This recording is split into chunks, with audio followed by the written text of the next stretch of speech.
তোর কিটা বাপের রাস্তা রে, তুই যে রাস্তার মাঝখান দাঁড়াতেছস।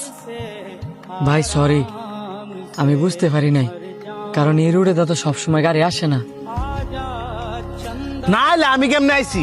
তোর শরীরের লোক যদি অনেক গাড়িটা লাগতো, আমার গাড়িটা কি একটা ক্ষতি হইতো তুই জানাস? ভাই আমি সত্যি খেয়াল করি নাই। তো বেখেয়ালি মূল্যের রাস্তা দাঁড়স করে গরম হয়ে থাকতে রস না, কিছু কইলাম না আজকা।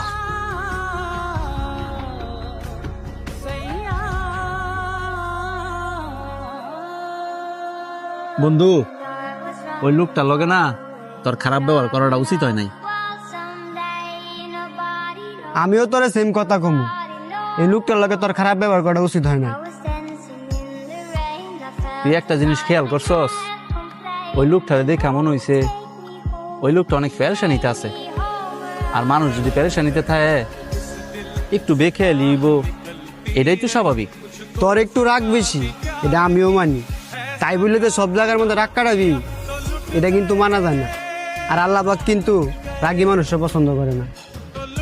আমি আমার ভুলটা বুঝতাম পারছি, এখন তাইলে আমি কি করবো? কি করবি মানে? ওই লোকটা যদি তোরা মাফ না করে, আল্লাহও তোরা মাফ করতো না। এখন তোর উচিত ওই লোকটার কাছে কি মাফ চাওয়া।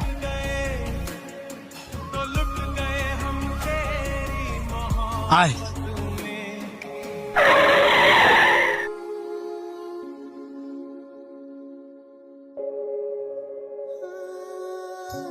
হ্যাঁ, আপনারা আবার আইলেন যে, আমি কি আবার কোনো ভুল করছি?